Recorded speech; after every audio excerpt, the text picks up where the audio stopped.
السلام علیکم ورحمۃ اللہ وبرکاتہ۔ دوستوں، درس قرآن و حدیث صرف 10 منٹ میں۔ آپ سمجھ سکتے ہیں کہ اللہ ہمیں قرآن میں کیا پیغام دے رہا ہے۔ اس درس کو اینڈ تک دیکھیں اور دیگر دوستوں سے بھی شیئر کریں۔ جزاک اللہ۔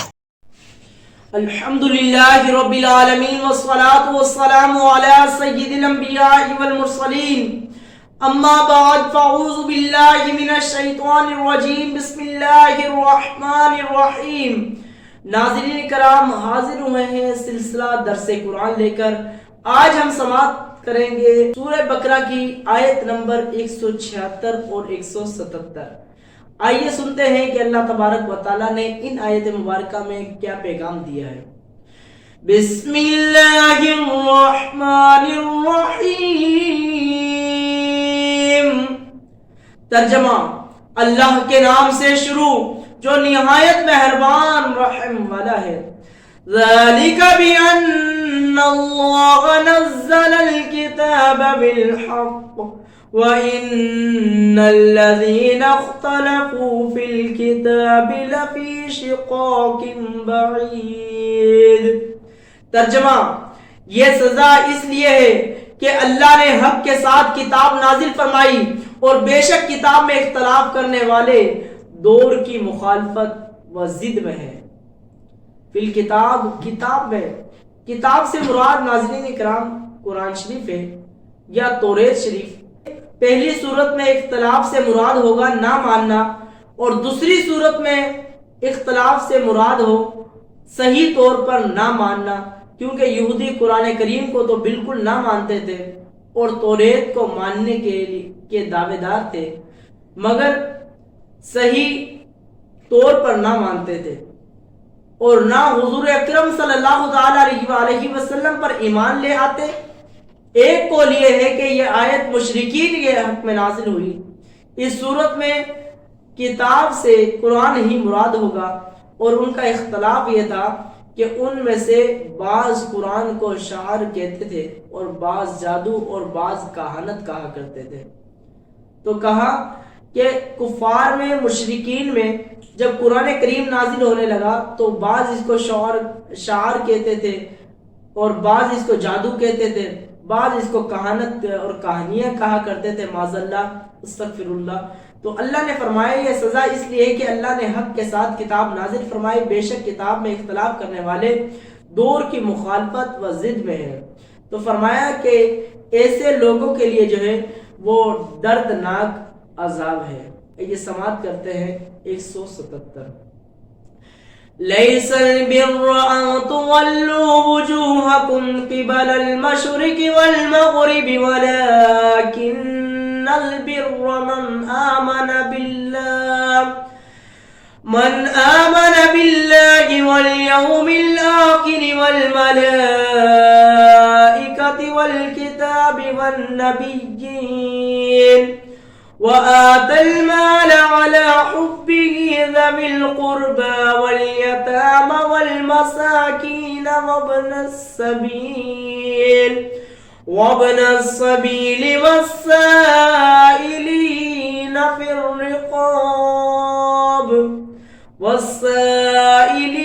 وَفِي الرِّقَابِ وَأَقَامَ الصَّلَاةَ وَآتَى الزَّكَاةَ وَالْمُوفُونَ بِعَهْدِهِمْ إِذَا عَاهَدُوا وَالصَّابِرِينَ فِي الْبَأْسَاءِ وَالضَّرَّاءِ وَحِينَ الْبَأْسِ أُولَئِكَ الَّذِينَ صَدَقُوا وَأُولَئِكَ هُمُ الْمُتَّقُونَ۔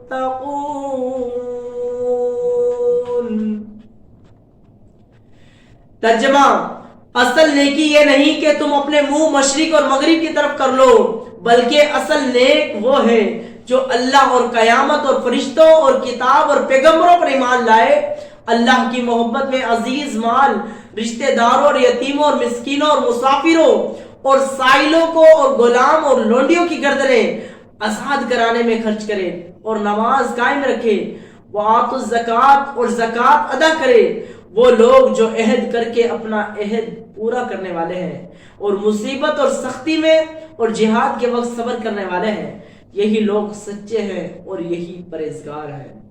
لیس البر ان تولوا وجوہکم قبل المشرق والمغرب، اصل نیکی یہ نہیں کہ تم اپنا منہ مشرق یا مغرب کی طرف کر لو۔ مفسرین نے اس آیت کا خاص شان نزول بیان کرنے کے بعد فرمایا کہ یہ جو خطاب ہے یہ اہل کتاب اور مومنین اور سب کو ہے۔ معنی یہ ہے کہ صرف قبلے کی طرف منہ کر لینا اصل نیکی نہیں ہے، جب تک عقائد درست نہ ہو، دل اخلاص کے ساتھ رب کعبہ کی طرف متوجہ نہ ہو۔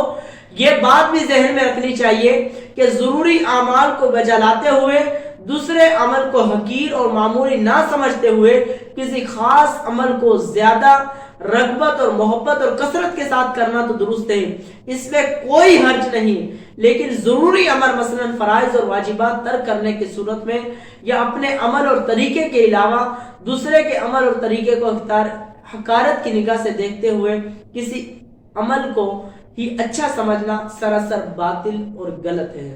مثلا ایک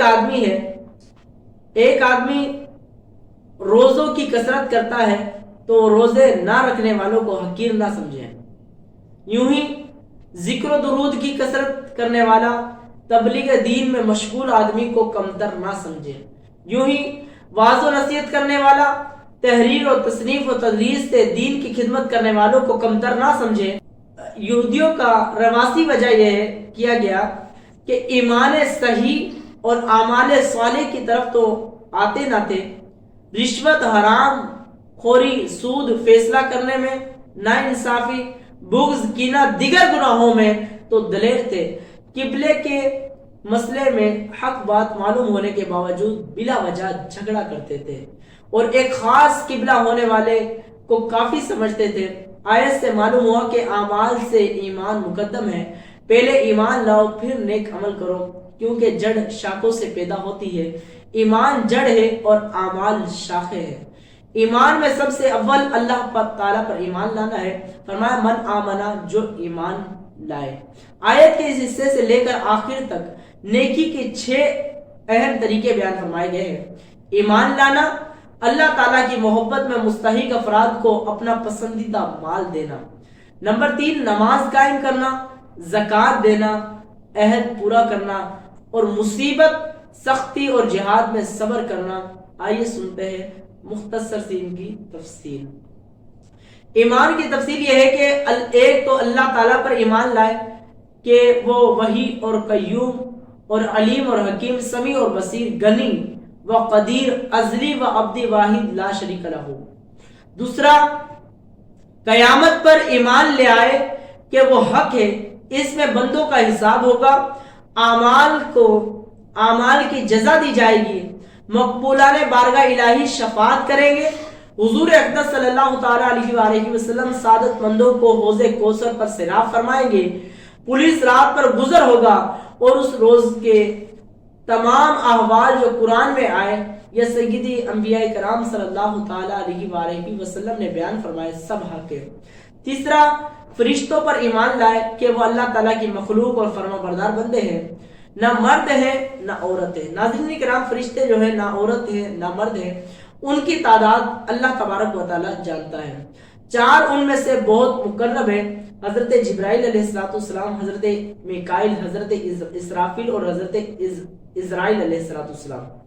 چوتھا، کتب الہی پر ایمان لانا کہ جو کتاب اللہ تعالیٰ نے نازل فرمائی حق ہے۔